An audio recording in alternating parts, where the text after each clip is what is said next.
देखिए please please आप चलो सब पीछे प्लीज आप हटिए प्लीज।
सर क्या हुआ दया? ये लोग बोल रहे हैं कि मैंने उसको झूठ बोल रहे हैं सर। मैं दया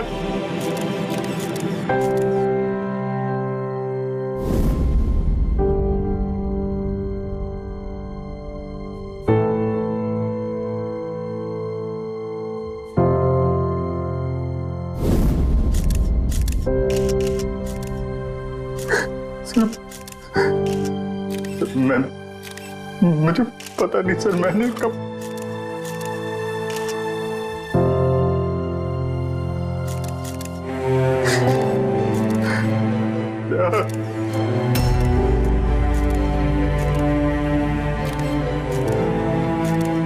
नहीं अभिजीत, तुम अंदर नहीं जा सकते।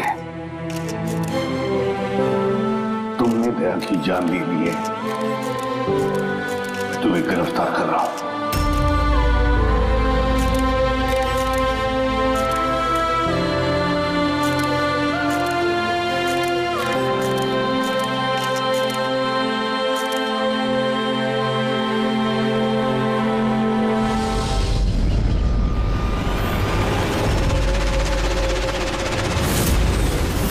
सर, जिसका खून हुआ है उसका नाम डीके है, एक प्राइवेट डिटेक्टिव।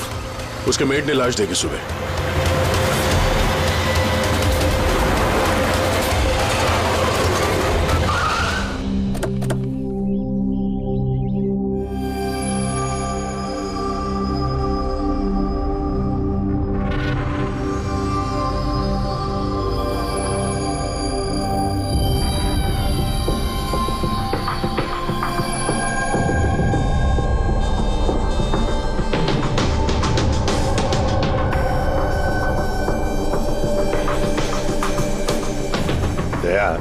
चेहरे के तो चिथड़े उड़ गए हैं। लगता है पॉइंट ब्लैंक रेंज से एक से ज्यादा गोलियां मारी है इसे। सर, इस कमरे का सामान अपनी जगह पे है सर, बिखरा हुआ नहीं है। ऐसा लगता नहीं है कि यहाँ पे हाथापाई हुई है।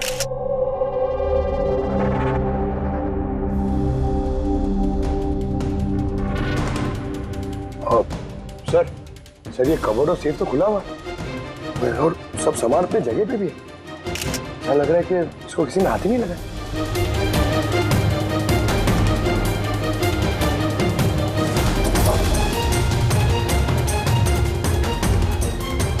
सर, पैसे और जेवर ऐसे के ऐसे ही। लगता है खूनी को जो चाहिए था शायद वो वही लेकर गए। सर, गोली।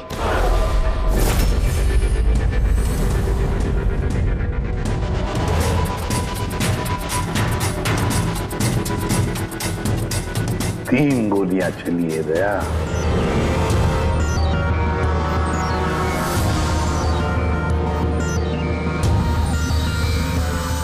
सर, आप रेडी?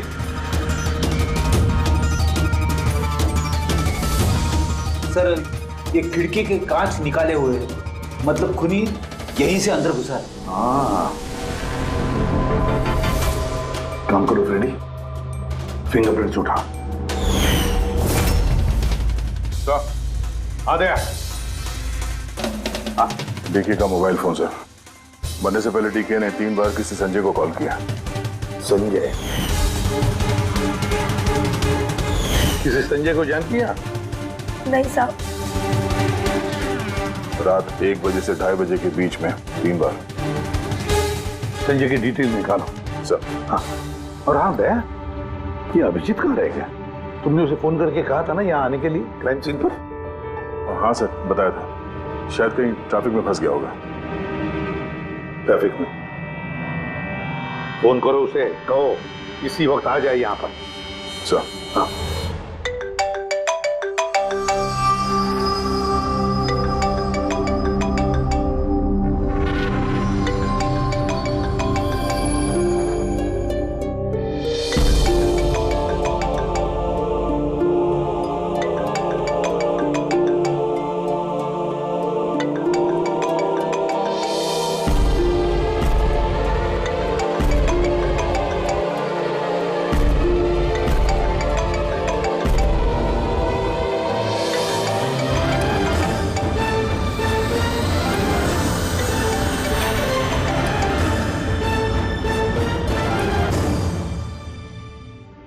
हाँ दे, क्या बोल रहा है अभिजीत?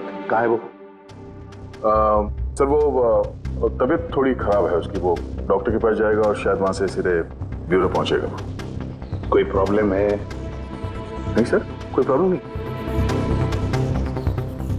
समझ में नहीं आता, ये अभिजीत दिल्ली से आने के बाद कुछ अजीब सा बर्ताव कर रहा है।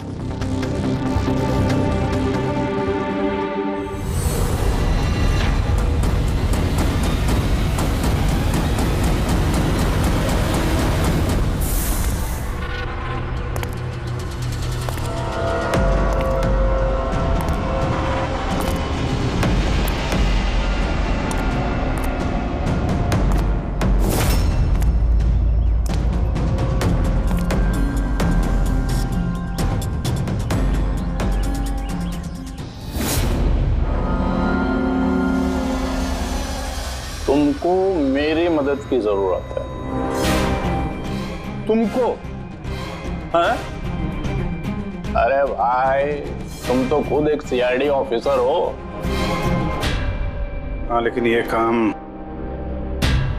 काम मैं खुद नहीं कर सकता। चलो ठीक है, कर देंगे मदद। तू भी क्या याद रखेगा? चल चाय वाय तो पी। नहीं यार, वो मैं ठीक हूँ भाई। आई मीन देख चेतन, ये काम जो है ना, इसके बारे में किसी को खबर नहीं होनी चाहिए, खासतौर पे मेरी टीम को। कैसी बात कर रहा है यार? इतने दिन की दोस्ती है अपनी, इतना भी भरोसा नहीं है? बता, काम क्या है? किसी का पीछा करना है, नजर रखनी है उस पे, और इस काम के मैं तुझे पैसे भी दूंगा। क्या बात कर रहा है यार? दोस्ती में पैसा? चल ठीक है, तेरा इच्छा है तो दे देना पैसा। वैसे पीछा किसका करना है?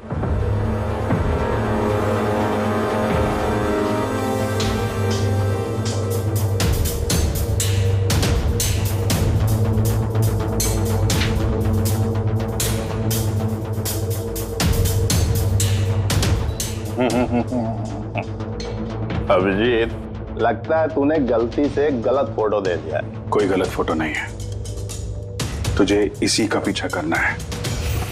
ये कहाँ जाता है, किससे मिलता है, क्या करता है, सब कुछ रात 10 बजे से सुबह 6 बजे तक। और प्लीज कोई सवाल मत पूछ, जितना कहा उतना कर बस।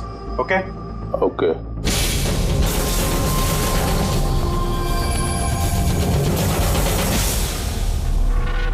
या तो अभिजीत पागल हो गया है, या बहुत बड़ा कोई गेम चल रहा है।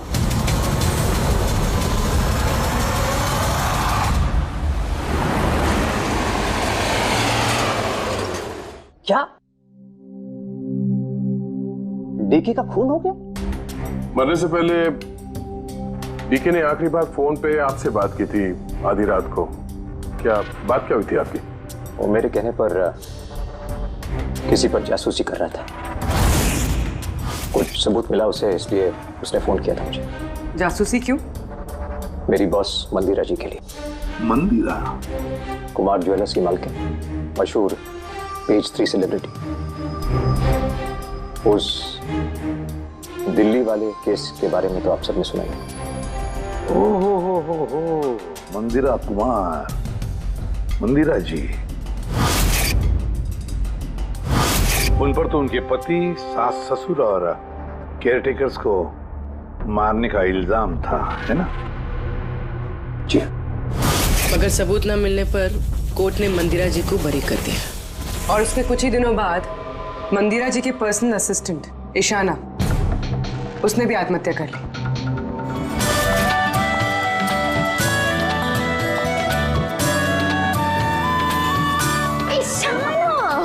हाय मारिया, तू आज भी नहीं ठुक गई ना? जल्दी जाओ, संजय सर तुम्हारा वेट कर रहे कब से। गॉड, संजय सर इतनी जल्दी क्यों आ गए? आ भी गए और बहुत गुस्से में। ओह गॉड, तू मेरा बैग संभाल, मैं आती हूँ।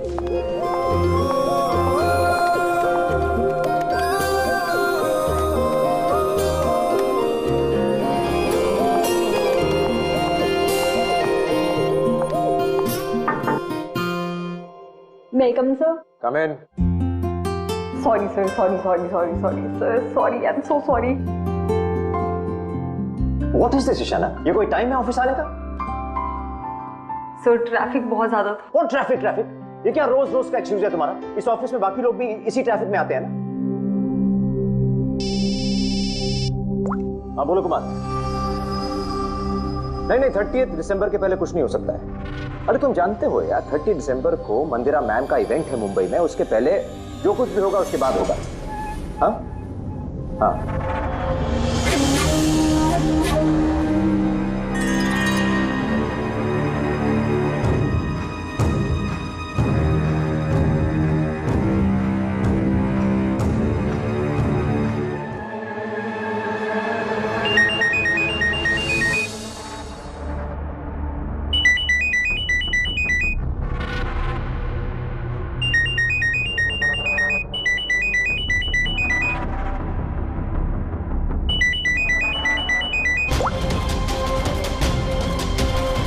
ठीक है, ओके।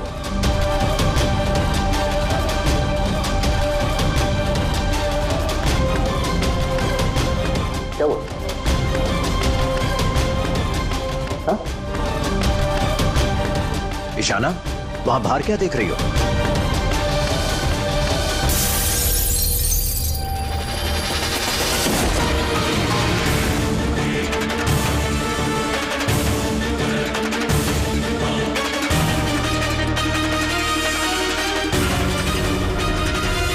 मेरे ही कैबिन की खिड़की से कूदकर आत्महत्या की थी उसने। आत्महत्या क्यों की थी वो किसी को पता नहीं। वैसे मंदिरा जी ने डीके को किस पर जासूसी करने के लिए काम पे लगाया था? उनकी जान को खतरा है। डीके वही पता लगाने की कोशिश कर रहा था। जान को खतरा किससे? दरअसल कोर्ट से बरी होने के बाद कोई मैम को धमकियां दे रहा था। ये धमकियां फोन पर ही? जी हाँ, फोन पे भी, अनजान नंबरों से और टाइप किए गए चिट्ठियों से भी। मैम दोबारा पुलिस के चक्करों में पड़ना नहीं चाहती थी, इसलिए डीके को हायर किया था उन्होंने। तो कुछ पता चला डीके को? उसके हाथ कुछ सबूत तो लगा था कि उसने एक पेन ड्राइव में सेव करके रखा था। वो पेन ड्राइव वो मुझे देना चाहता था, इसलिए दिल्ली से मुंबई आया था मैं। तो डीके के घर में उसका लॉकर खुला हुआ था, तो कहीं उस लॉकर से ये पेन ड्राइव चोरी तो नहीं हुआ था? हो सकता है दया। उसके घर में हमें एक लैपटॉप भी मिला था, शायद उससे कुछ पता चल जाए। मंदिरा ऐसे कैसे कर सकती है? उसने अकाउंट फ्रीज कर दिया। वो भी आपको समझते क्या है? अब सब कुछ उनकी मर्जी से होगा। ये लोग कौन है? सीआईडी। वैसे हम संजय से मिलने आए थे। आप दोनों कौन हैं? सर ये कायरा है, मिस्टर कुमार, मेरा मतलब मंदिरा मैम की बेटी। और ये मैम के बहनोई हैं मिस्टर सबीर। हम मंदिरा जी और उनके पूरे परिवार से कब मिल सकते हैं, क्योंकि उनकी जान की हिफाजत अब हमारी जिम्मेदारी है। इनफैक्ट मंदिरा मैम, कायरा के चचेरे भाई शिखर और उनकी पत्नी अमारा सब आज रात को ही आ रहे हैं। 30 दिसंबर को कुमार ज्वेलर्स का एनुअल चैरिटी इवेंट है, उसमें शामिल होने के लिए। तो ठीक है, कल सुबह सुबह ही मिलते हैं।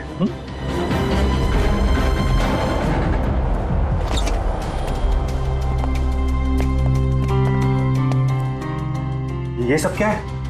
और सीआईडी हमारे पर्सनल मामले में दखल क्यों दे रही है?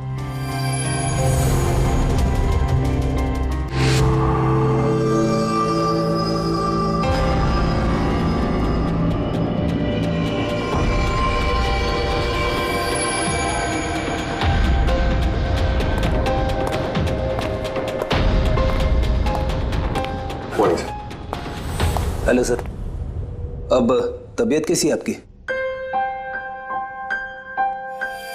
मर्डर इन्वेस्टिगेशन है सर, प्राइवेट इन्वेस्टिगेटर डीके की घर ही में मौत हुई है सर।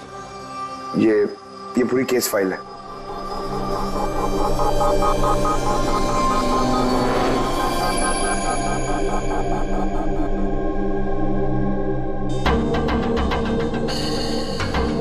सर, ये तस्वीरें उसके घर की हैं। घर की तस्वीर है, उसी के घर की तस्वीर है, और यहीं पे इसका मर्डर हुआ है ना?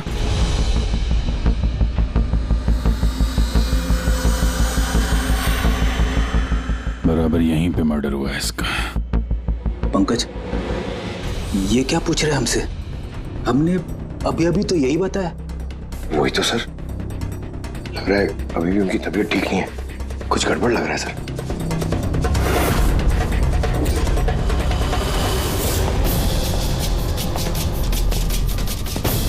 अभिजीत,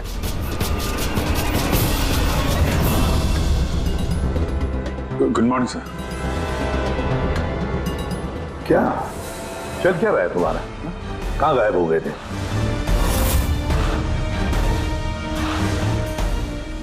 अरे अभिजीत, तुम्हारी तबीयत खराब थी ना, तो डॉक्टर के पास जाना था, यहाँ क्यों? हाँ सर, वो कुछ दिनों से थोड़ी गड़बड़ चल रही है सर, पर अब ठीक है। I am better now. या गड़बड़ चल रही थी।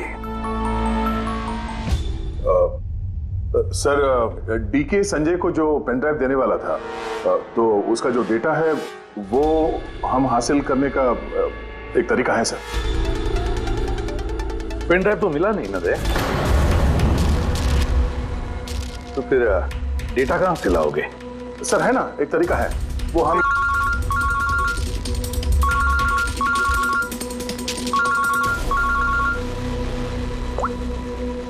हाँ बोल था उनके। हाँ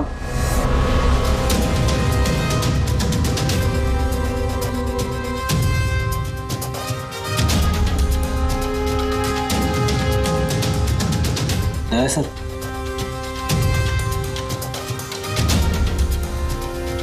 सर, अभिजीत सर की तबीयत अभी भी ठीक नहीं लग रही है। क्यों? सर उन्हें केस के बारे में समझा रहे थे, लेकिन वो हमारी तरफ सुन ही नहीं रहे थे सर, अपने में ही कहीं घूम थे। डैडी सर, मंदिरा केस के बारे में सारी डिटेल्स निकालनी है, न्यूज़पेपर्स पे, टीवी पे जो भी आया है सब।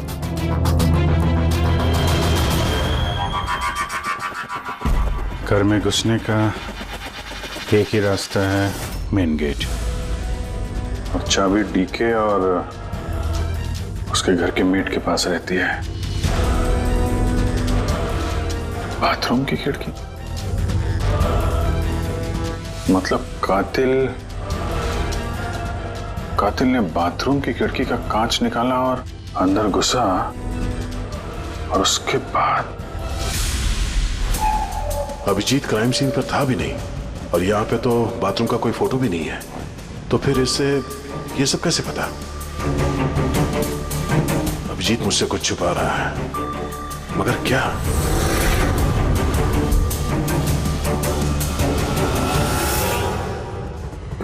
डीके के कंप्यूटर से जो डेटा डिलीट हुआ है वो उसके ऑनलाइन अकाउंट से निकाला जा सकता है। बस एक बार ये पासवर्ड मैच हो जाए।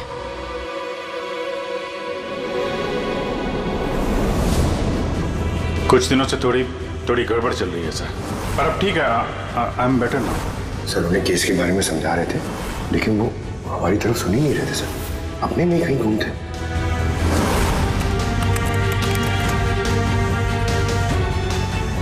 यस सर पासवर्ड मैच हो गया।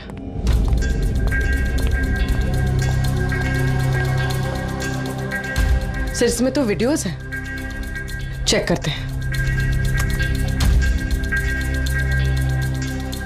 सर ये तो डीके के कंपाउंड के अंदर की फुटेज है। इसका मतलब वहां पे सीसीटीवी कैमरा है? नहीं था, हमारे पहुंचने से पहले किसी ने निकाल लिया। पर निकाला किसने होगा? दूसरा वीडियो देखना।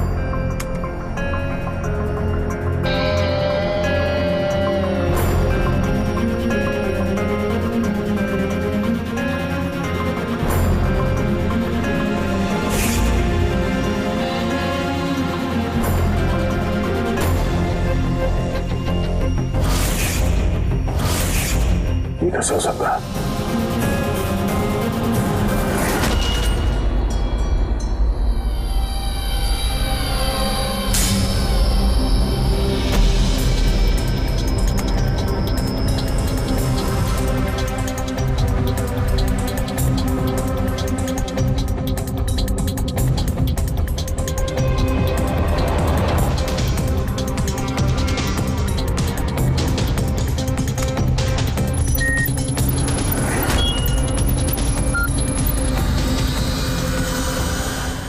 सब आपने अच्छी तरह से क्रॉस चेक तो कर लिया ना? मतलब गन तो हमारे पास है नहीं, तो कहीं कोई गलती नहीं था। कोई गलती नहीं। मैंने एक बार नहीं 10 बार क्रॉस चेक किया है। मानता हूं कि गन हमारे पास नहीं है, लेकिन गन के रिकॉर्ड्स तो हमारे पास हैं। वो गोलियां जिससे डीके की मौत हुई है, वो गोलियां उसकी ही गन से चली है। गोलियों का पैटर्न, गोलियों पर लगे हुए निशान, सब ये बात साबित करते हैं कि वो अभिजीत की गन है। सर गोली अभिजीत की गन से चली है, लेकिन ये जरूरी तो नहीं कि उसी ने गोली चलाई है। एग्जैक्टली सर, इसलिए मैंने ये बात एसीपी साहब को भी नहीं बताई, सिर्फ आप दोनों को बताई, ताकि मैं इस मामले के तह तक जा सकूं। क्या तुमने ये बात एसीपी को नहीं बताई? क्या बताऊं सर, क्या बताऊं एसीपी साहब को? जब मेरा दिल नहीं मान रहा तो मैं उनको क्या बताऊं? अगर ये बात तुम्हारा दिल नहीं मान रहा था तो तुमने फोन करके क्यों मुझसे पूछा कि जिस गन की गोलियों से डीके की मौत हुई है वो गन अभिजीत की है या नहीं? वो क्या था जिसकी वजह से तुम्हें अभिजीत पर शक हुआ? क्या था वो? इसलिए सर क्योंकि जब हमने, जरा पीछे ले जाना।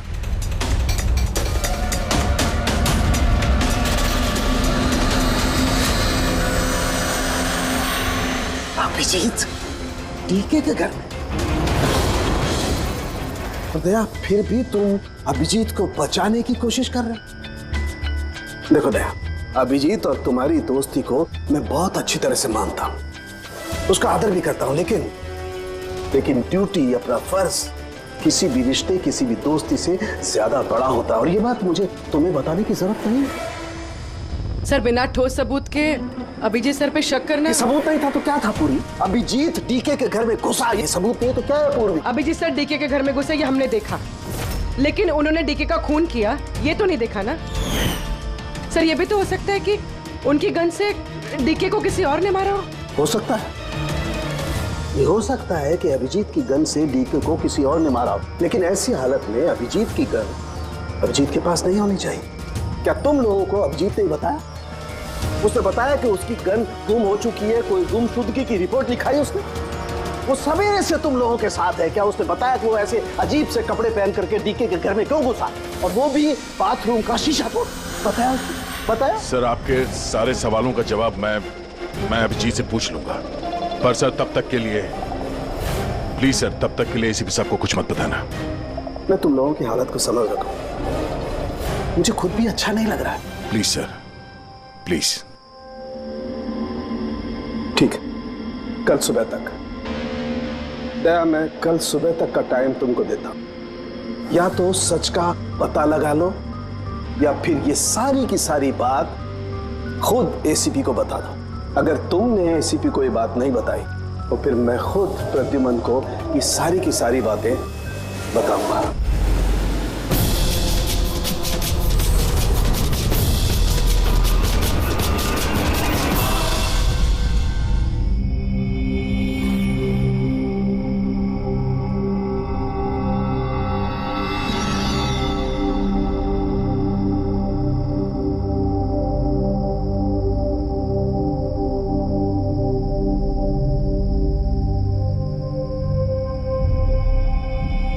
आधा घंटे से ऊपर हो गया, 10 का 10:30 बज गया, अभी तक आया ही नहीं। पूरी रात यहाँ लगता है इंतजार करवाएगा।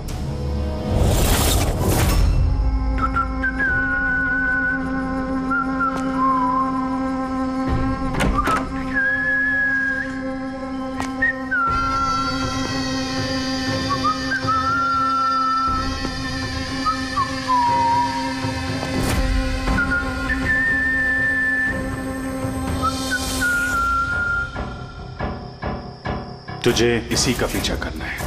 ये कहाँ जाता है, किससे मिलता है, क्या करता है, सब कुछ रात 10 बजे से सुबह 6 बजे तक। ये अभिजीत है? इसको क्या हुआ? ये हुलिया क्या बना रखा है इसने?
सर, दिल्ली से सब लोग आ गए हैं। मंदिरा मैम, अमारा मंदिरा के देवर की बहू, कायरा मंदिरा की सौतेली बेटी, सबीर मंदिरा का बहनोई, शिखर मंदिरा के देवर का बेटा। आइए मैम, ये है सीआईडी की टीम, एसीपी साहब। अच्छा हुआ आप लोग आ गए। डीके के कातिल का पता चला? अरे आपको तो मालूम होगा कि हमारा मशहूर एनुअल इवेंट 30 दिसंबर को होने वाला है। आई होप कि आपने मेरी सिक्योरिटी की सारे बंदोबस्त करा दिए हैं। देखिए, मुझे गलत मत समझिएगा, लेकिन मैं कोई चांस नहीं लेना चाहती एक्चुअली। ये इवेंट मेरे लिए बहुत ज्यादा इंपॉर्टेंट है, लेकिन अपनी जान से ज्यादा नहीं। क्या आपको पूरा यकीन है कि आप मेरी हिफाजत कर पाएंगे? और डीके के केस में क्या प्रोग्रेस हुई? उसकी तहकीकात कहां तक पहुंची? वो सब जानने की आपको कोई जरूरत नहीं है मंदिरा जी। रही बात आपकी सुरक्षा की, वो हमारी जिम्मेदारी है। How interesting. भाभी जी, आपको डर लग रहा है मंदिरा जी को? भाई, जिसका कानून भी आज तक कुछ नहीं बिगाड़ पाया, मानना पड़ेगा उस इंसान को जिसने आपको डरा दिया। शायद उसे पता नहीं होगा ना इनके बारे में कि ये क्या क्या कर सकती है। क्या आपको भी लगता है कि मैंने अपने पति और बाकी लोगों को मारा है? देखिए मंदिरा जी, आप पर जो भी आरोप है उससे हमें कुछ लेना देना नहीं है। कोर्ट ने आपको बरी कर दिया है और हम कोर्ट के फैसले का सम्मान करते हैं। आप सिर्फ इतना बताइए, आपको किस पे शक है? कौन है वो जो आपको मारना चाहता है? शक? जी हाँ, शक। नहीं, मुझे शक किसी पर भी नहीं है, बल्कि मुझे पूरा यकीन है कि मेरे मरने के बाद ये सब बहुत खुश होंगे और मुझे मारने की साजिश में भी इनमें से किसी एक का हाथ है। And I am very sure कि ईशाना की आत्महत्या में इनमें से किसी एक का हाथ है। अब आप ही बताइए, इतने प्यारे अच्छे रिश्तेदारों के होते हुए मुझे दुश्मन की क्या जरूरत है? मॉम प्लीज, आप फिर से अपना ये इमोशनल ड्रामा शुरू मत कीजिए। यहाँ पे ऐसा कोई क्रिमिनल नहीं है जो आपको मारना चाहेगा। राइट। खुद को बेगुनाह और बाकी सबको विलन समझना, ये तो भाभी की पुरानी आदत है। आई स्वेयर मैंडी, मुझे तो इस कहानी पे यकीन ही नहीं है। कौन मारना चाहता है तुमको और किसने धमकियां दी हैं? कहाँ है वो धमकी भरे खत? हाँ मंदिरा जी, कहाँ है वो खत? वो मुझे याद नहीं, मैंने फेंक दिए। सी, आई न्यू कि आप यही बोलोगे। सो कन्वीनियंट। बस हो गया।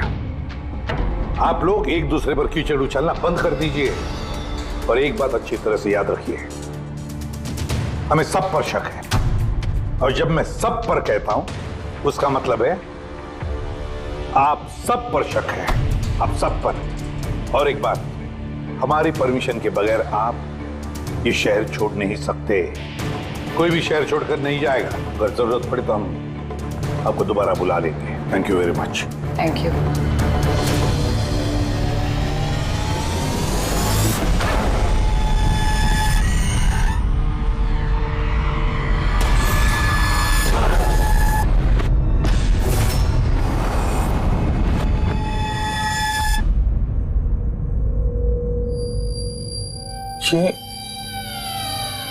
ये मैं हूं?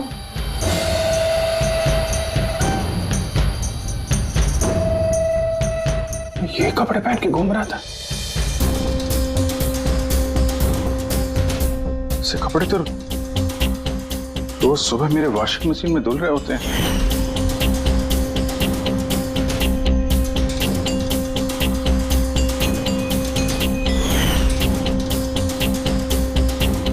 पर ये जूते, यार ये जूते गंदे रहते जैसे मैंने इन्हें पहना हो। लेकिन मुझे याद नहीं मैं ये कपड़े कब पहनता।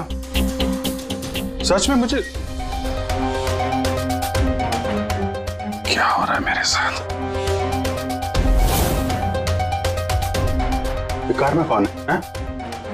ये किससे बात कर रहा हूं मैं? कौन है कार में? नहीं, मैंने नहीं देखा। तुम बात कर रहे थे, तुम्हें पता होगा।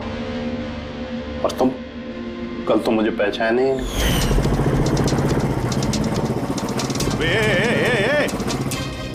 चांद के छल्ले, तुझे सुसाइड करना है तो किसी बड़ी गाड़ी के नीचे जाना। खाली फोकट मेरे सामने क्यों आ रहा है?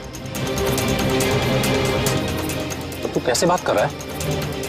और ये क्या बन के घूम रहा है तू? ये अपुन का स्टाइल है, टोनी का स्टाइल। तू कौन? मैं कौन? मुझे नहीं पहचानता है? और ये टोनी कौन है? अरे टोनी अपुन है और कौन? यार अभिजीत, देख यार, किसी केस के सिलसिले में तू ऐसा कर रहा होगा तो मुझे बता दे यार। डरा मत भाई। अदड़ा कौन अभिजीत? कौन सा केस? ये तू क्या बोल रहा है ना, मेरे भेजे में कुछ घुस नहीं रहा, समझा? टोनी नाम है मेरा, टोनी। टोनी से पंगा नहीं लेने का, समझा? चल हवा आने दे और टोनी को जाने दे।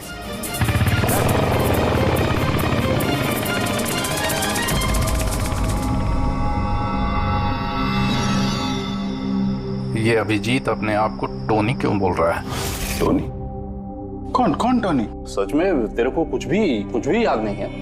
नहीं, मुझे कुछ याद नहीं, सच कह रहा हूं मैं। मतलब तू कार में उन लोगों से बात कर रहा था, उसके बाद तू गेस्ट हाउस के अंदर गया। Guest house? हाँ, फिर थोड़ी देर बाद तू बाहर आया। मैं गेस्ट हाउस के अंदर गया? मैंने अंदर क्या किया है? तूने देखा कुछ किया मैंने? मैं कैसे देख सकता हूँ, मैं तो बाहर था ना। क्या हो रहा है? मुझे वहां जाना होगा। कहाँ है? कौन सा गेस्ट हाउस है ये? हैं?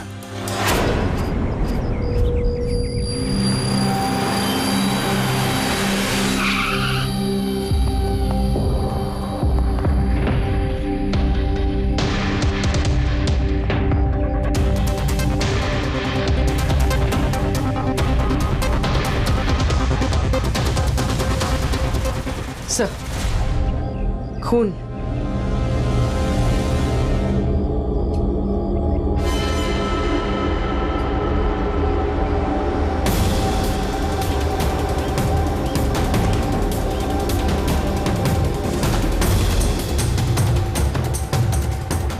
अभिजीत,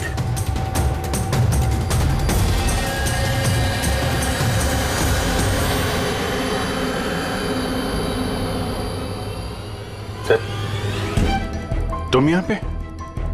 तुम्हारा फोन ट्रैक करके, और यही सवाल मैं तुमसे पूछ रहा हूं अभिजीत, तुम यहाँ कैसे?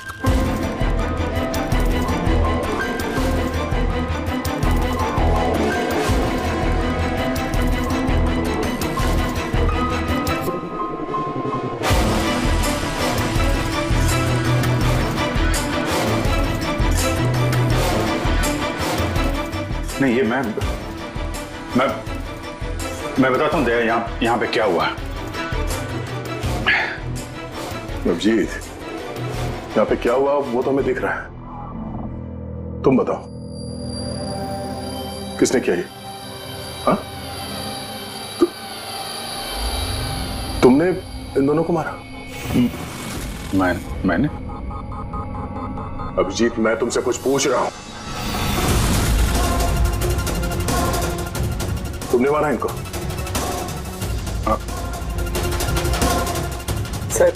सर आप अभिजीत सर पे इल्जाम लगाए हैं सर। मुझे इल्जाम लगाने की जरूरत नहीं है पूर्वी, तुम देख नहीं रही हो?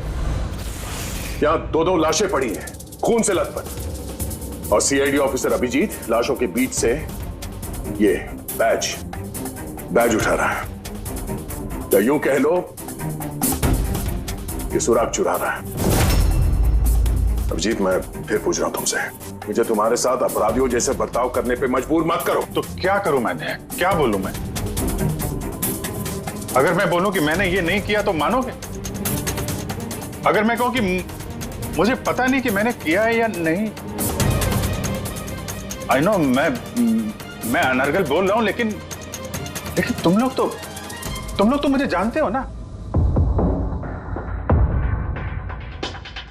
अभिजीत, यहां मेरे सामने जो सबूत पड़े हैं उनको देखकर हम कुछ कह नहीं सकते। मुझे अपना फर्ज निभाना होगा।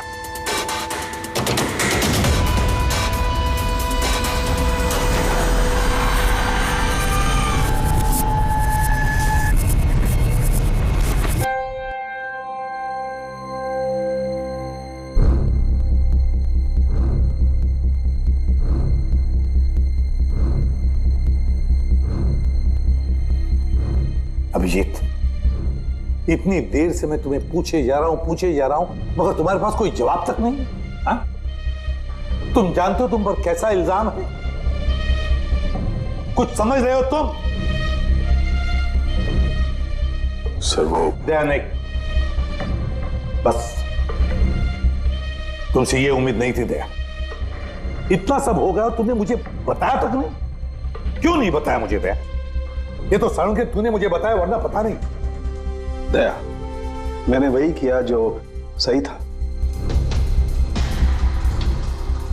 बताओ अभिजीत, क्या तुमने ये खून किया है? अभिजीत, क्या ये खून तुमने किया है? मुझे नहीं पता सर। पता नहीं कैसे? डैमिट, पता नहीं कैसे? हाँ? डीके के घर में चोरी छुपे तुम घुस रहे थे, उसका सीसीटीवी फुटेज मैंने देखा। उन लाशों के बीचों बीच खड़े थे तो दैन तुम्हें खुद या पकड़ के लाया। डीके और उन बॉडीगार्ड पे जो गोलियां चली वो तुम्हारी इस गन से चली है, इसी गन से चली है। और तुम कह रहे हो कि तुम्हें कुछ पता नहीं। मेरी आंखों में आंखें डालकर बताओ मुझे, कहो कि तुमने ये खून नहीं किया, कहो कि तुमने कुछ पता नहीं है। तुम्हें नहीं पता है सर, मुझे कुछ नहीं पता सर, सॉरी। क्या बताऊं मैं आपको, क्या बोलूं सर, जब मैं खुद नहीं जानता सर कि मैं डीके के घर में क्यों पहुंचा, कैसे ये सारे खून मेरे इस गन से हो रहे हैं, मुझे नहीं पता सर। सर मैं तो डीके को जानता भी नहीं, मैं उन बॉडीगार्ड्स को नहीं जानता, मैं मंदिरा को नहीं जानता, मैं तो अपने आप को भी नहीं जानता सर। मैं क्या करता हूं, कहां जाता हूं, किससे मिलता हूं, मुझे नहीं पता। पिछले कुछ दिनों से मेरे साथ कुछ तो हो रहा है, लेकिन मुझे ठीक से पता नहीं चल रहा है। दिन भर सब कुछ ठीक रहता है, रात को घर जाता हूं, खाना खा के सो जाता हूं, और जैसे ही सुबह उठता हूं तो अजीब से कपड़े, अजीब से जूते जो मेरे नहीं हैं, पता नहीं कहां से मेरे घर में आ जाते हैं। कपड़े वॉशिंग मशीन में धुल रहे होते हैं, जूतों पे मिट्टी लगी रहती है, ऐसा लगता है कि जैसे मैंने उनका इस्तेमाल किया है, लेकिन मुझे पता नहीं चलता। थकान सी रहती है, ऐसा लगता है कि जैसे मैं रात भर जगा हूं, लेकिन जग के मैंने क्या किया मुझे नहीं पता।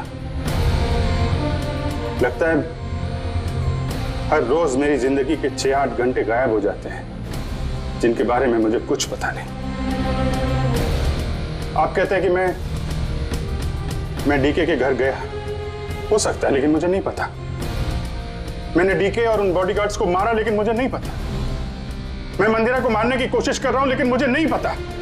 मैं क्या करता हूं, मैंने क्या किया है, मैं क्या करने वाला हूं, मुझे नहीं पता सर, मुझे नहीं पता।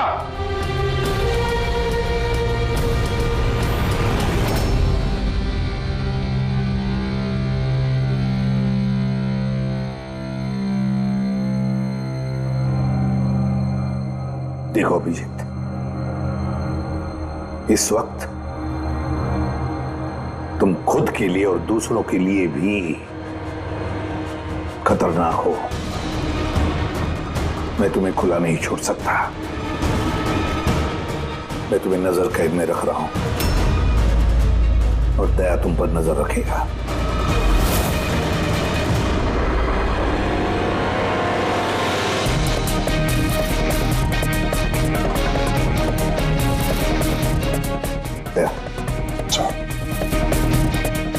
एक बात अच्छी तरह से याद रखना, तुम अपने दोस्त पर नहीं, बल्कि एक कातिल पर, एक खूनी पर नजर रख रहे हो। एक ऐसा आदमी जिसका मानसिक संतुलन बिगड़ चुका है।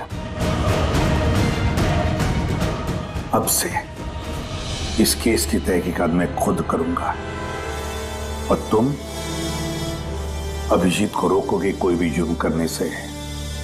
अगर उसके लिए तुम्हें अभिजीत पर गोली भी चलानी पड़े तो वो तुम चलाओगे। Is that clear? Yes sir.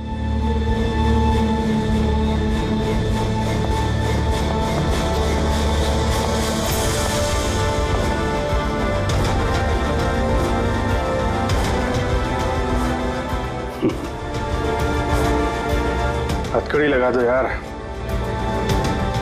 सुना ना, मानसिक संतुलन ठीक नहीं है मेरा, कब क्या कर बैठूं कुछ पता नहीं। रोक लो मुझे, इससे पहले मेरे हाथों कोई और गुनाह हो जाए। रोक लो मुझे यार। आपका ऑफिसर, आपका अपना सीआईडी ऑफिसर मेरी जान के पीछे पड़ा है। उसने उन लोगों को भी मार डाला जो मेरी हिफाजत कर रहे थे, और आप बड़ी शान से कह रहे हैं कि डरने की कोई बात नहीं है। वो आपकी नाक के नीचे लोगों का कत्ल कर रहा है, और आप अब भी कह रहे हैं कि डरने की कोई बात नहीं है। कमाल है। आप मुझे बताइए कि मैं आप लोगों पर कैसे भरोसा करूं? आज आपका एक ऑफिसर सीरियल किलर निकला है, कल को कोई दूसरा निकल आएगा। बस मंदिरा जी बस, बहुत बोल गई आप। हमारा इंस्पेक्टर अभिजीत एक ईमानदार और बहादुर सिपाही है, अपने देश की रक्षा के लिए और आम आदमी की सुरक्षा के लिए अपनी जान तक कुर्बान कर सकता है, लेकिन एक किलर कभी नहीं बन सकता। हाँ, उस पर इल्जाम जरूर है, 3 खून का इल्जाम है।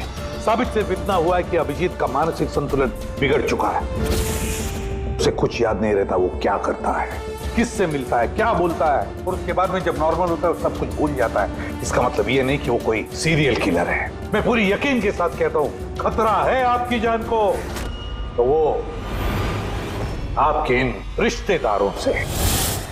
एक्सक्यूज मी, सबूत सारे आपके ऑफिसर के खिलाफ मिले हैं और शक आप हम सब पे कर रहे हैं? जी हाँ, मैं आप सब पर शक कर रहा हूं। ऑफिसर तो आप ही का है, वो आप तो उसे ही बचाएंगे।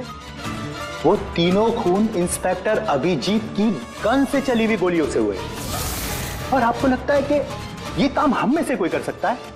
अरे हमारे पास आपके ऑफिसर की गन कहां से आएगी?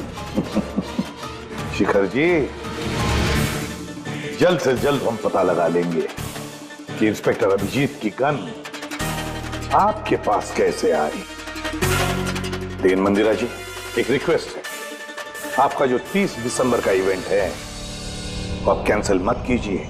बहुत अच्छा मौका है खूनी को पकड़ने का, क्योंकि खूनी उस इवेंट में जरूर आएगा।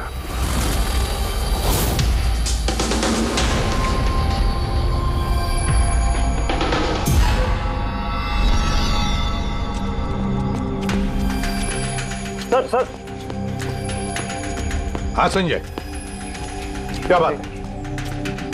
आप अभिजीत सर के बारे में कुछ कह रहे थे कि उनके जहन में कोई और शख्सियत घुस जाती है, याददाश्त उनकी, मतलब उन्हें रात के कुछ घंटे याद नहीं रहते। हाँ, तो बिल्कुल ऐसा ही, एग्जैक्टली ऐसा ही किसी और के साथ भी हुआ था। किसके साथ? हाँ सर, ईशाना। ईशाना? जिस दिन उसने आत्महत्या की उसके कुछ दिन पहले से बिल्कुल ऐसा बर्ताव करने लगी थी वो। क्या? बस अजीब सी हो गई थी वो, खोई खोई रहती थी। जिस दिन आत्महत्या की उसने, उसके कुछ दिन पहले से एक अजीब सा रिंगटोन लगा रखा था उसने अपने फोन पर, और फिर उस दिन अचानक से वो रिंगटोन बजने लगा और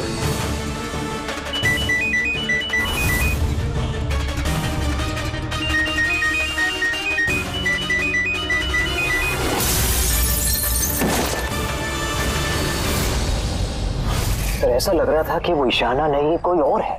सर, अभिजीत सर भी तो दिल्ली से आने के बाद इस तरह से बिहेव कर रहे हैं। हाँ, ईशाना, अभिजीत, दिल्ली, ये तीनों का कोई ना कोई कनेक्शन जरूर है। कुछ ना कुछ तो गड़बड़ जरूर है, कुछ ना कुछ तो है।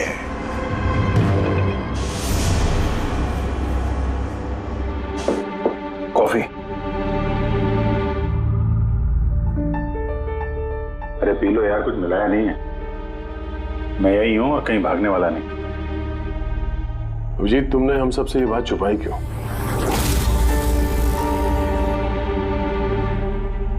छुपानी पड़ी यार, क्या करता। मुझे कुछ समझ में नहीं आ रहा था कि मैं क्या करूं, मेरे साथ क्या हो रहा है। मैं खुद ही कंफ्यूज हूं, तो मैं उसमें तुम्हें क्यों फंसाऊं यार? इसलिए, और कोई बात नहीं है। मुझ पे भरोसा नहीं रहा या मुझे इस लायक नहीं समझते कि मैं तुम्हारी कोई मदद कर सकता हूँ? क्या यार, कैसी बात कर रहा है यार? ऐसा कुछ नहीं है। तो फिर कैसी बात है? मुझे तो ये लगने लगा है कि मैं तुम्हें जानता भी नहीं हूँ। इस वक्त मैं यहाँ बैठकर जिस आदमी से बात कर रहा हूँ वो अभिजीत है या फिर कोई टोनी।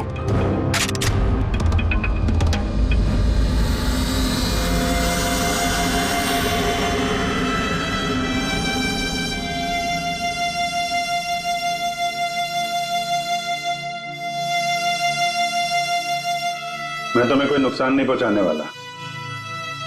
अभिजीत हूं या टोनी, सपने में भी नुकसान नहीं पहुंचाऊंगा। गन दिखाने की जरूरत नहीं है। बात यह है ही नहीं कि तुम मुझे कोई नुकसान पहुंचा सकते हो या नहीं।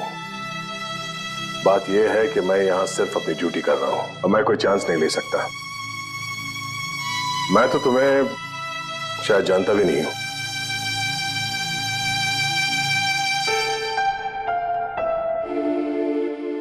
ठीक है, जब तुम समझने को तैयार ही नहीं है तो क्या।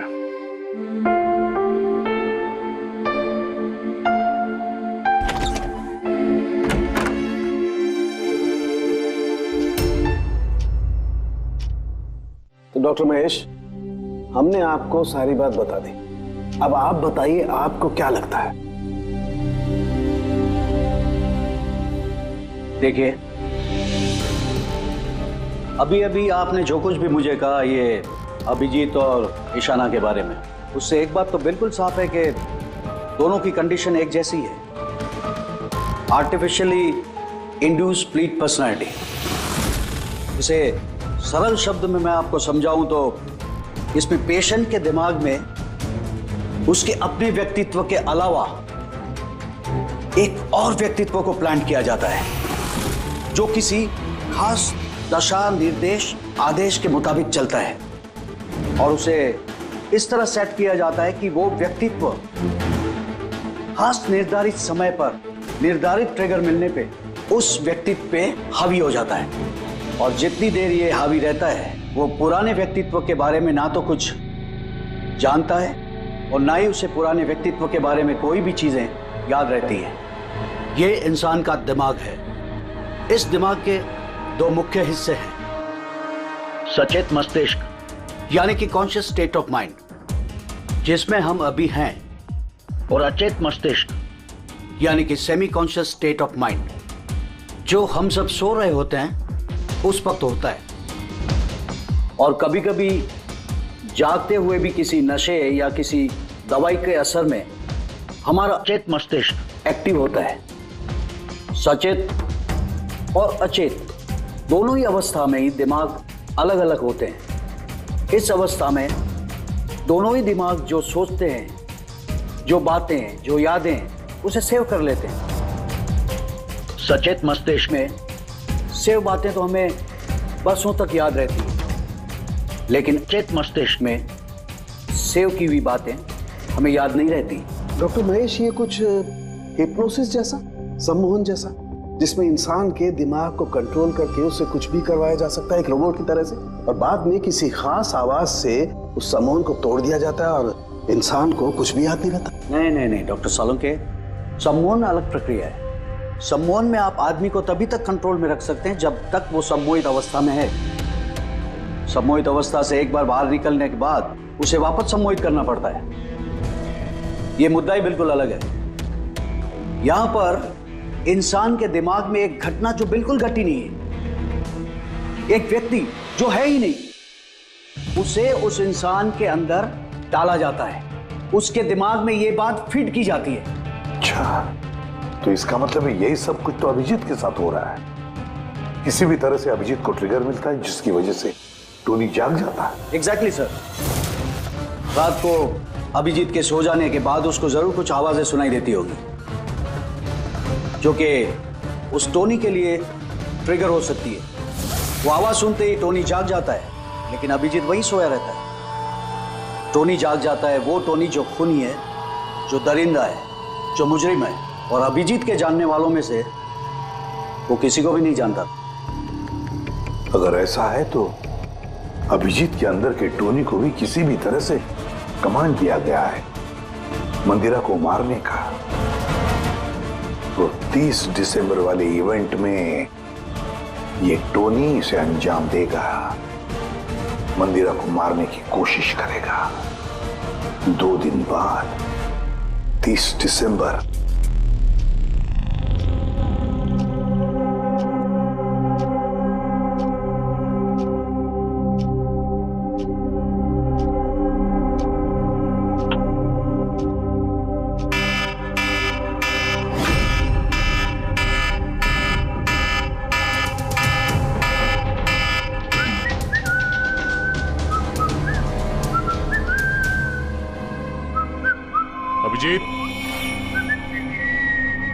अभिजीत,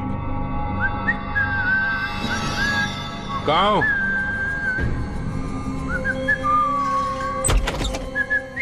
अभिजीत, अभिजीत, ओए, टोनी।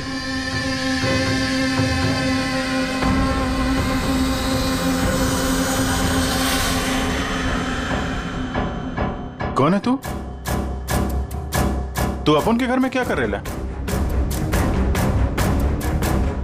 अभिजीत, टोनी, तुम यहां से बाहर नहीं जा सकते। तुम यहां नजरबंद हो, इस घर के अंदर रहना होगा, समझे? टोनी को अपना काम करने का है। मेरे रास्ते में खाली पीली आएगा, भेजा उड़ जाएगा। चल अब आने दे। घर से बाहर नहीं, घर में। हाथ हटा, हाथ हटा। बोलो ना, टोनी को अपना काम करने का है। मेरा भेजा मत हिला। मेरे और काम के रास्ते के बीच में कोई नहीं आ सकता। चल। टोनी, तुम कहीं नहीं जाओगे, यहीं घर पे रहोगे तुम, समझा? क्या बोला? टोनी पे हाथ उठाया तूने? टोनी पे हाथ उठाया? अभिजीत, अभिजीत, छोड़ो। अभिजीत, क्या कर रहे तुम? अभिजीत, अभिजीत,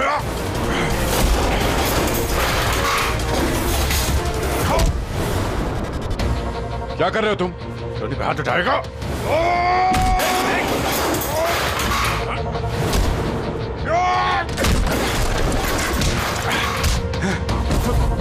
मैं तुम्हें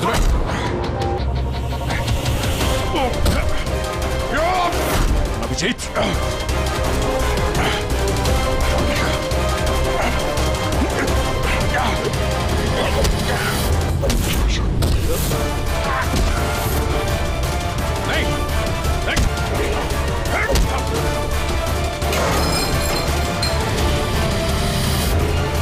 अभिजीत,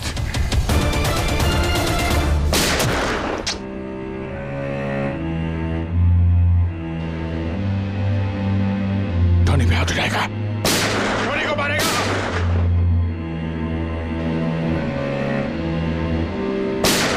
टोनी को मारेगा, टोनी को मारेगा तू।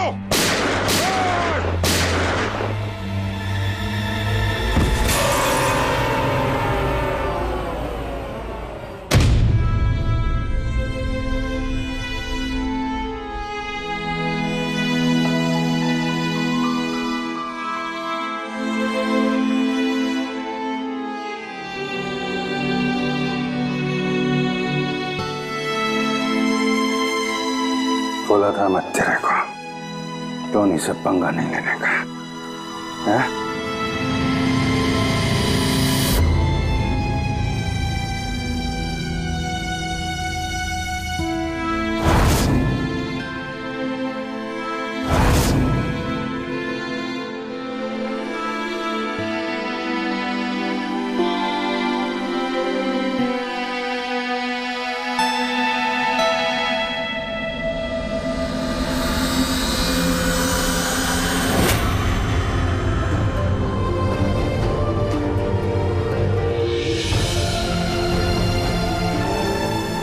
सत्या, क्या हुआ था? ये लोग बोल रहे हैं कि मैंने नहीं अभिजीत, तुम अंदर नहीं जा सकते। तुमने दया की जान ले ली है, मैं तुम्हें गिरफ्तार कर रहा हूं।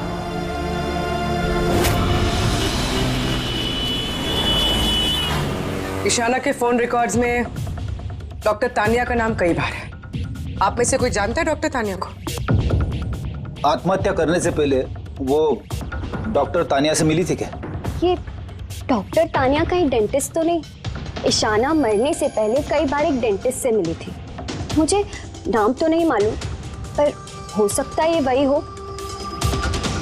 जितना मुझे लगता है ये कोई डेंटिस्ट तो नहीं है। कुछ दिनों पहले सीआईडी ऑफिसर अभिजीत यहाँ रुके थे। Yes ma'am.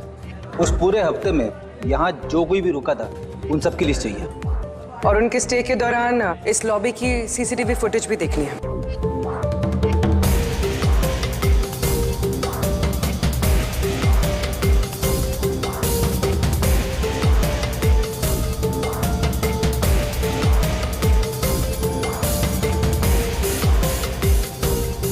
एक मिनट पॉज कीजिए। ये लड़की कौन है जिससे अभिजीत सर बात कर रहे हैं? पूर्वी, इस लिस्ट में डॉक्टर तानिया का नाम है और वो यहीं पे रुकी हुई थी जब तक अभिजीत सर यहाँ पे थे। शायद ये वही लड़की। क्या नाम है इस लड़की का? मैम डॉक्टर तानिया, हफ्ते भर यहीं थी वो। सर तानिया से तुरंत मिलना होगा। सर तान्या मुंबई के पैराडाइज होटल में रुकी हुई है। क्या मतलब मुझे टिकट नहीं मिल सकता? लुक, मुझे अभी इसी वक्त इंडिया से बाहर जाना है। Do you understand? Yes. Doctor Tania? जी, आप कौन? ईशाना, ईशाना की दोस्त, सीआईडी ऑफिसर पूर्वी।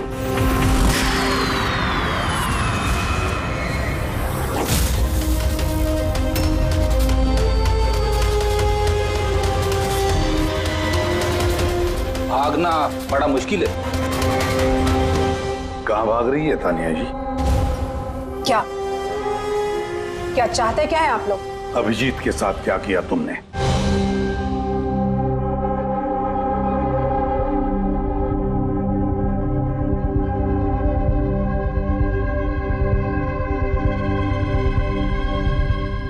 ईशाना और अभिजीत के दिमाग के साथ मैंने ही एक्सपेरिमेंट किया है। ईशाना को आत्महत्या करने के लिए और अभिजीत को एक मर्डर करने के लिए मैंने ही प्रोग्राम किया था। कैसे कैसे किया तुमने program? Artificially induced split personality के जरिए मैंने दोनों के दिमाग को सेट किया और अपने सेट शेड्यूल के मुताबिक दोनों को इस तरह प्लान किया कि एक ट्रिगर बजेगा या एक कॉल आएगा, और जब भी ये कॉल आएगा दोनों को वो सारे ऑर्डर्स मानने होंगे किसी भी हाल पे। वो फोन नंबर जहां से उनको फोन आते हैं, किसका नंबर है ये? वो एक पीसीओ का नंबर है। ईशाना ने मुझे ये नंबर दिया था अभिजीत के दिमाग में फीड करने के लिए। क्या कहा? क्या कहा तुमने? अभिजीत के साथ ऐसा करने के लिए ईशाना ने कहा तुम्हें? जी। और फिर ईशाना की खुदकुशी, उसका क्या? उसका क्या? वो भी खुद ईशाना ने ही कहा था मुझसे करने के लिए। What? जी, कहा तो ईशाना ने ही था, बट आई एम श्योर कि इसके पीछे जरूर किसी और का हाथ है जिसके बारे में मैं नहीं जानती। क्यों? क्यों करेगी ऐसा वो? ये भी उसकी कोई मजबूरी। हमें किसी भी हालत में अभिजीत को इसमें से निकालना होगा। ले चलो इसे। चलो। वो बाहर नहीं आ सकता। क्यों? मैंने अभिजीत के दिमाग को प्रोग्राम किया है, सम्मोहित नहीं कि जाकर उसका सम्मोहन तोड़ दूं। मैंने अभिजीत के दिमाग में खूनी को प्लांट किया है, टोनी को। यही है वो आर्टिफिशियली इंड्यूस्ड पर्सनालिटी जो अब कभी बाहर नहीं निकलेगा, और मैं चाहूं भी तो भी मैं अभिजीत को इससे बाहर नहीं निकाल सकती, क्योंकि अगर मैंने ऐसा किया तो या तो अभिजीत पागल हो जाएगा या उसकी जान भी जा सकती है। मतलब ये कि जब भी ट्रिगर होगा टोनी मंदिरा को मार के रहेगा, और वो तब तक नहीं रुकेगा जब तक वो वाकई मंदिरा को मार नहीं देता, और इसके बीच में जो भी आएगा वो भी मरेगा। टोनी को मारेगा मंदिरा को मारने का ट्रिगर क्या है? क्या ट्रिगर है अभिजीत के लिए? ईशाना के केस में ट्रिगर था एक रिंगटोन, और अभिजीत के केस में ट्रिगर है रिमाइंडर टोन, एक खास तरह का बीप जो मैंने अभिजीत के मोबाइल पे सेट कर दिया था। हम अगर अभिजीत मंदिरा को कैसे मारेगा? क्या प्रोग्राम किया है तुमने, बताओ। वो तब तक मंदिरा को चाकू से मारता रहेगा जब तक कि बहुत सारा खून नहीं बह जाता। और कितने बजे के लिए प्रोग्राम किया ये? 10 बजे। माय गॉड, सिर्फ 2 मिनट बाकी है। गिरफ्तार कर लो इसे।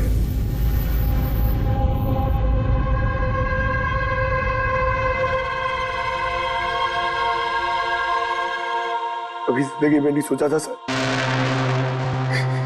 कि आपके ऊपर मुजरिमों की तरह नजर रखनी पड़ेगी।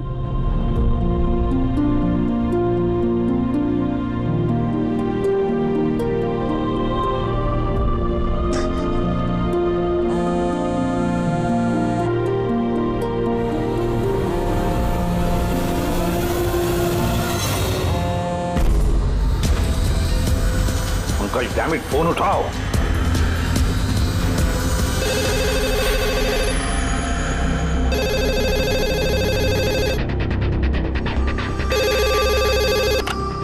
हेलो पंकज, कहाँ थे तुम? मोबाइल क्यों नहीं उठा रहे थे? सॉरी सर, मेरा फोन साइलेंट पे था। इधर ही सर, अभिजीत सर के पास। सुनो मेरी बात, अभी के अभी जाके अभिजीत का फोन स्विच ऑफ करो। क्या सर? फोन स्विच ऑफ करो। फोन स्विच ऑफ करो, जैसे मैंने कहा वैसे करो, अभी इसी वक्त। अभिजीत सर का फोन से। पंकज तुम सवाल क्यों कर रहे हो? अभी के अभी जाके फोन बंद करो। देखो बिल्कुल वक्त नहीं है हमारे पास, नहीं तो अभिजीत का टोनी बन सकता है। अभी जाओ जल्दी।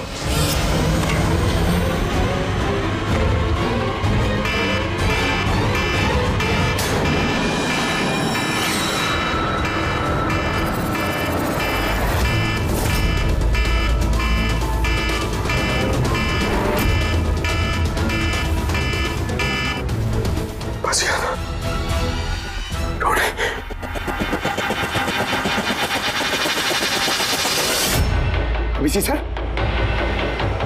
अभिजीत सर कहाँ गए? Abhijeet sir, Abhijeet sir,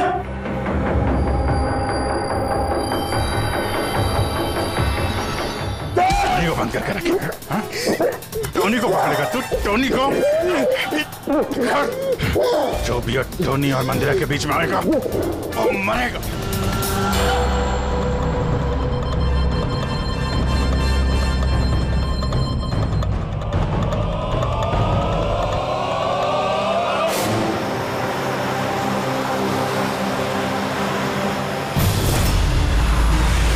sir यही चैरिटी इवेंट का वेन्यू है।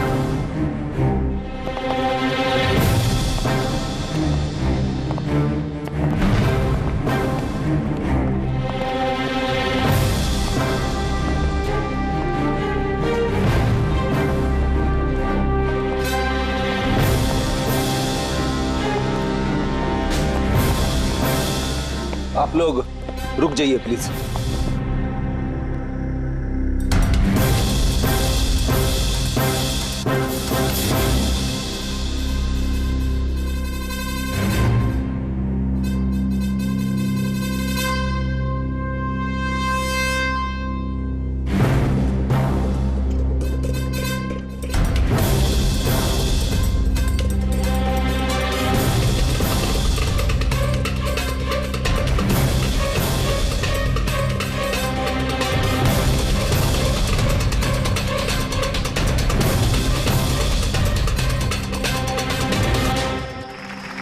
हेलो लेडीज एंड जेंटलमैन, हर साल की तरह इस साल की जो ये शाम है वो बहुत खास है, क्योंकि ये शाम है मंदिरा ज्वेलर्स के एनुअल चैरिटी इवेंट की, जिसमें जमा की गई सारी राशि दिल्ली और मुंबई के अनाथ आश्रमों और वृद्ध आश्रमों को जाती है। क्या बात है, तालियां बनती है इस बात पे डीकेसी चैरिटी के लिए।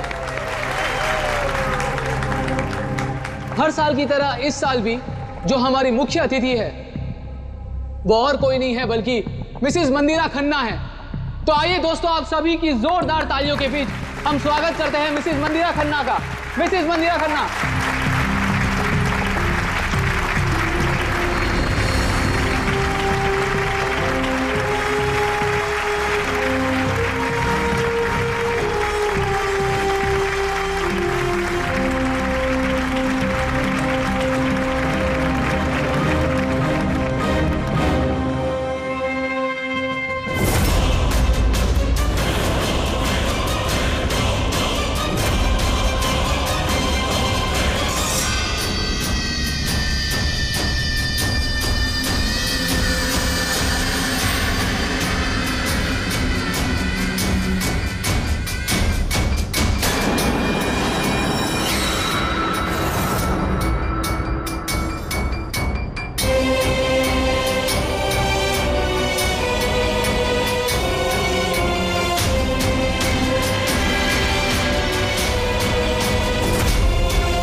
अभिजीत सर।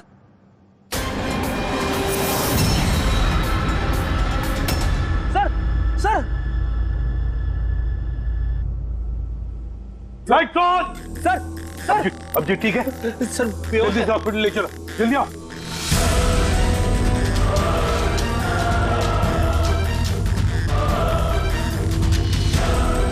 दरवाजा खोलो।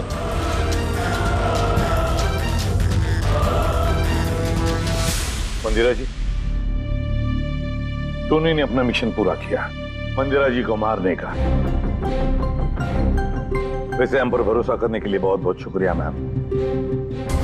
कि आप लोग मुझे यहाँ क्यों लाए हैं? मुझे तो स्टेज पे होना चाहिए ना।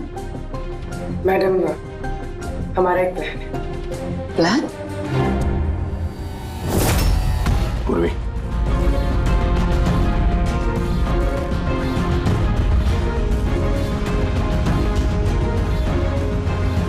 Lights off. मंदिरा जी,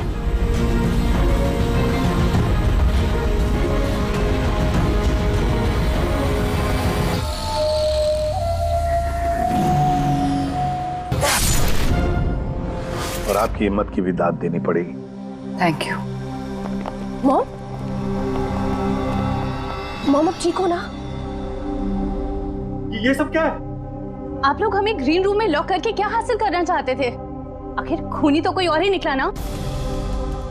सर, आपने ये सब मॉम की जान को खतरे में डाल कर किया। अगर सचमुच मॉम को कुछ हो जाता तो? ये तो वाकई बहुत बड़ा रिस्क था सर, बट आई होप अब खतरा टल गया। खतरा अभी तक टला नहीं है, क्योंकि इस खेल का असली मास्टरमाइंड अभी तक पकड़ा नहीं गया। कहानी अभी बाकी है।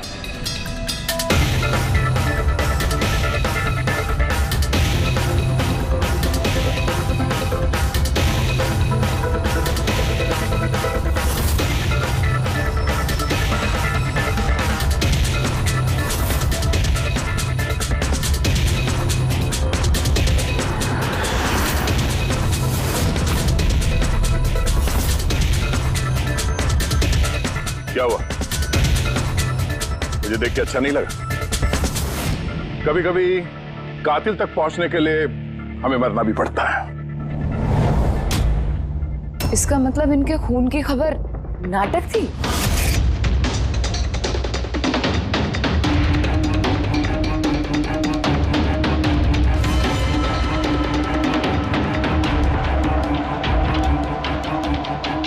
नाटक कहिए या फिर कातिल तक पहुंचने की एक चाल हमारी। मेरी मौत से कातिल बड़ा खुश था कि वो कामयाब हो गया, और उसी समय का हमने फायदा उठाया। हम मंदिरा जी को बचाने में लगे हुए थे और दया मास्टरमाइंड के पीछे लगा था। लेकिन असली मास्टरमाइंड है कौन?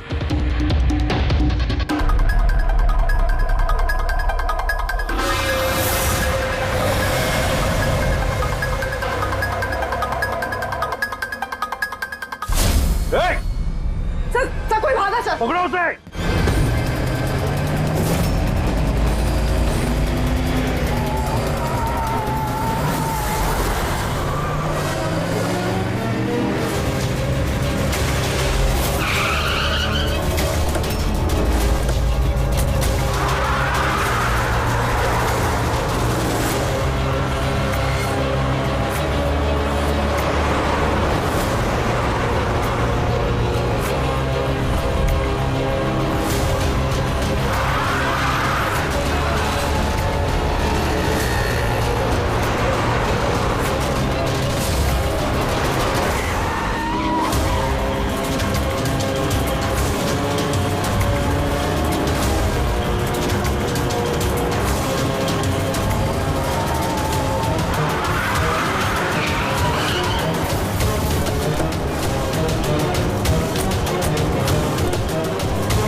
जुर्म करने वालों को रास्ता हमेशा कम पड़ता है।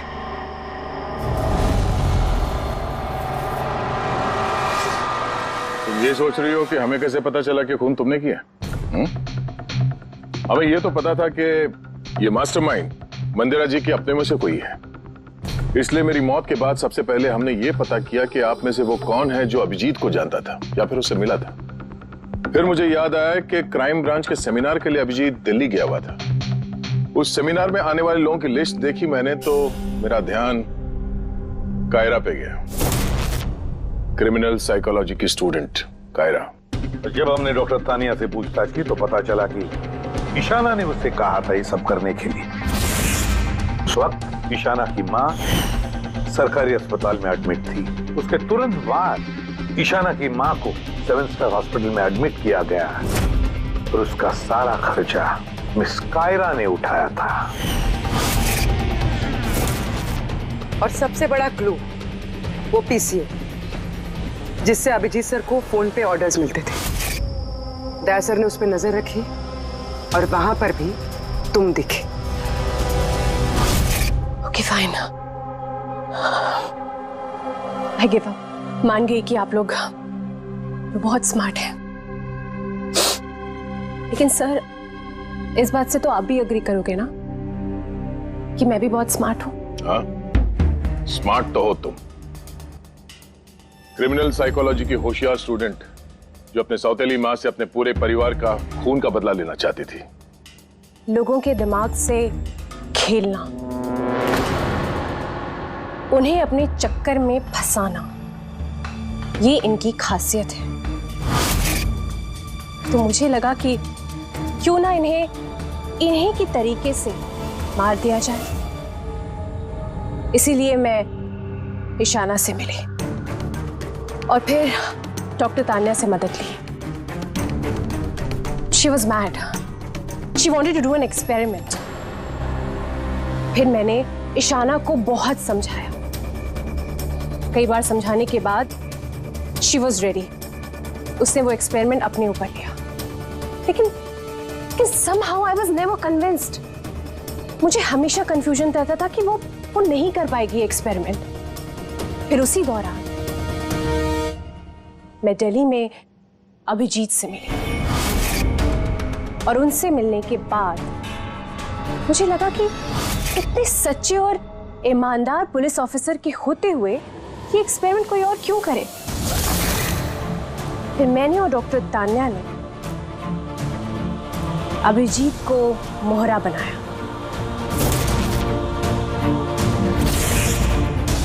और अपना एक्सपेरिमेंट उन पर किया। और ईशाना हमारे किसी काम की नहीं थी, इसलिए हमने उसे अपने रास्ते से हटा दिया। देखिए, और वो जो 2 बॉडीगार्ड, उन्होंने क्या बिगाड़ा था तुम्हारा? उन्हें क्यों मरवाया? ऐसा इसलिए किया क्योंकि सारा इल्जाम अभिजीत पर आ जाए और अभिजीत की बुलेट्स और गन्स हासिल करने के लिए टोनी था ना उसके दिमाग में। तुम इतनी खतरनाक हो सकती हो कायरा, मैं कभी सोच भी नहीं सकती थी। अब पता चल गया ना, तुमने मेरे माँ बाप के साथ, मेरी फैमिली के साथ जो भी किया है, तुम्हें जीने का कोई हक नहीं है। मैंने ये सब इसलिए किया क्योंकि मैं ये प्रूव करना चाहती थी कि इस दुनिया में किसी के भी दिमाग के साथ खेला जा सकता है, चाहे वो सीआईडी ऑफिसर ही क्यों ना हो। कायरा, बदले की याद में तुमने एक बहादुर सीआईडी ऑफिसर की जान के साथ खेला है। और तो और 4 माह तुम लोगों की जानें भी ली। डीके, ईशाना और मंदिरा जी के 2 बॉडीगार्ड। बहुत गलत किया तुमने। कानून तुम्हें कभी माफ नहीं करेगा। तुम्हें तो फांसी होगी, फांसी। जरा प्लीज ये सब याद मत करिए। एक बुरा सपना समझकर भूल जाइए। बुरा? डरावना?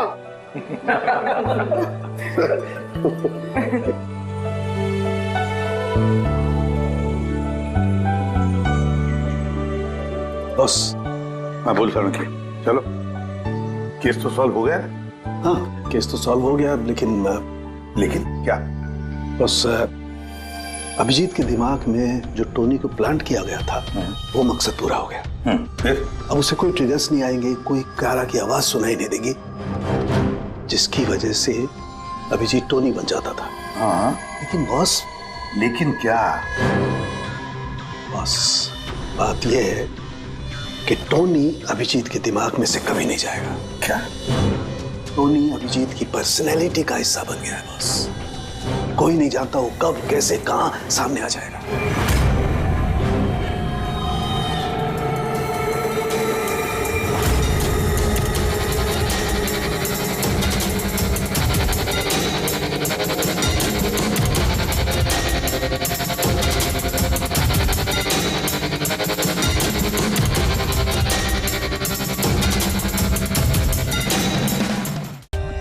For more updates, subscribe to our channel, click the show links and enjoy watching the videos.